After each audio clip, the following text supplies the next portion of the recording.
மயிலாடுதுறை மாவட்டம் தரங்கம்பாடி அருகே தாட்கோவிற்கு சொந்தமான இடத்தில் இறால் பண்ணை அமைக்க பொதுமக்கள் எதிர்ப்பு தெரிவித்து சாலை மறியலில் ஈடுபட்டனர். ராஜபுரம் பகுதியில் தாட்கோவிற்கு சொந்தமாக 50 ஏக்கர் நிலம் உள்ளது. அதில் 3.5 ஏக்கர் நிலத்தில் இறால் பண்ணை அமைப்பதற்காக பணிகள் தொடங்கப்பட்டது. உடனடியாக அதனை தடுத்து நிறுத்திய அப்பகுதி மக்கள் இறால் பண்ணை அமைப்பதற்கு எதிர்ப்பு தெரிவித்து சாலை மறியலில் ஈடுபட்டனர். இதனால் மயிலாடுதுறை காரைக்கால் பிரதான சாலையில் போக்குவரத்து பாதிக்கப்பட்டது. ராணிப்பேட்டை மாவட்டம் வாலாஜாபேட்டை அருகே தோல் கழிவுகளுக்கு தீ வைக்கப்பட்ட நிலையில் வெளியேறிய நச்சு புகையால் பொதுமக்கள் அவதிக்குள்ளாகினர். தேவதானம் ஊராட்சிக்கு உட்பட்ட பகுதிகளில் இயங்கி வரும் தோல் தொழிற்சாலைகளில் இருந்த கழிவுகள் சென்னை பெங்களூரு தேசிய நெடுஞ்சாலை ஓரம் கொட்டப்படுவதாக கூறப்படுகிறது. இவற்றுக்கு அவ்வப்போது மர்ம நபர்கள் தீ வைப்பதால் வெளியேறும் நச்சு புகையால் மூச்சு திணறல் உள்ளிட்ட பல்வேறு உடல் கோளாறுகள் ஏற்படுவதாக பொதுமக்கள் மற்றும் வாகன ஓட்டிகள் தெரிவித்துள்ளனர். முறைகேடாக தோல் கழிவுகள் கொட்டப்படுவதை தடுக்க திராணியற்ற நிலையில் திமுக அரசு செயல்பட்டு வருவதாக அப்பகுதியினர் கண்டனம் தெரிவித்துள்ளனர். வேலூர் மாவட்டம் காட்பாடியில் அரசு பேருந்து பழுதடைந்து நின்றதால் உரிய நேரத்தில் தேர்வுக்கு செல்ல முடியாமல் பள்ளி மாணவர்கள் கடும் அவதிக்குள்ளாகினர். குடியாத்தத்தில் இருந்து வேலூர் வரை சென்ற அரசு பேருந்தில் பள்ளி மாணவர்கள் உட்பட ஏராளமானோர் பயணம் செய்த நிலையில் காட்பாடி மேம்பாலம் அருகே பேருந்து திடீரென்று பழுதடைந்து நின்றது. தேர்வுக்கு உரிய நேரத்தில் செல்ல முடியாமல் மாணவர்கள் தவித்த நிலையில் நடுவழியில் பேருந்து நின்றதால் இருபுறமும் சுமார் 2 கிலோமீட்டர் தூரத்திற்கு வாகன நெரிசல் ஏற்பட்டது. நிர்வாக திறனற்ற விடிய ஆட்சியில் பழுதடைந்த பேருந்துகளை தொடர்ந்து இயக்குவதால் நாள்தோறும் மாணவர்கள் கடும் அவதிக்குள்ளாவது தொடர்கதையாகி விட்டது என பொதுமக்கள் குற்றம் சாட்டினர். கிருஷ்ணகிரி மாவட்டம் ஊத்தங்கரை அருகே கணவரை இழந்த இலங்கை அகதி பெண்ணிற்கு சொந்தமான வீட்டை தரமட்டமாக்கி திமுக பெண் கவுன்சிலர் அராஜகமாக அபகரிக்க முயற்சித்தது அதிர்ச்சியை ஏற்படுத்தியுள்ளது.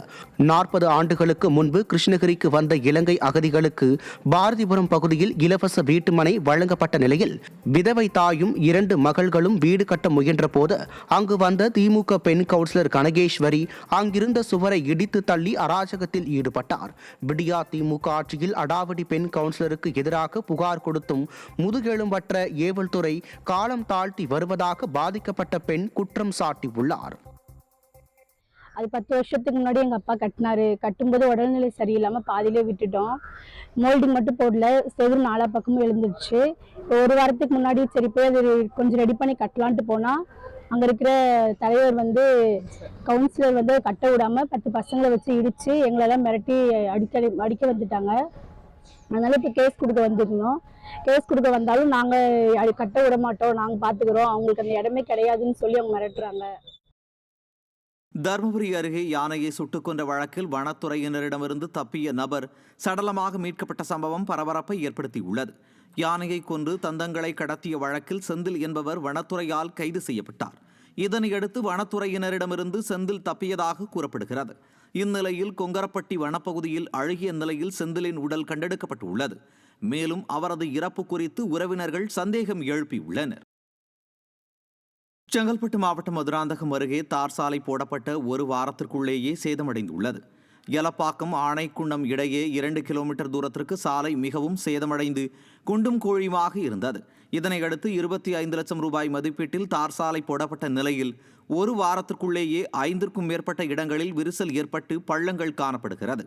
தரமற்ற முறையில் சாலை போடப்பட்டதே இதற்கு காரணம் என குற்றம் சாட்டியுள்ள பொதுமக்கள் ஒப்பந்ததாரர் மற்றும் அதிகாரிகள் மீது நடவடிக்கை எடுக்க வேண்டும் என வலியுறுத்தியுள்ளனர். திருவண்ணாமலையில் பொதுமக்களிடம் அதிக கட்டணம் வசூலித்த புகாரில் 12 ஆட்டோக்களுக்கு அபராதம் விதிக்கப்பட்டது.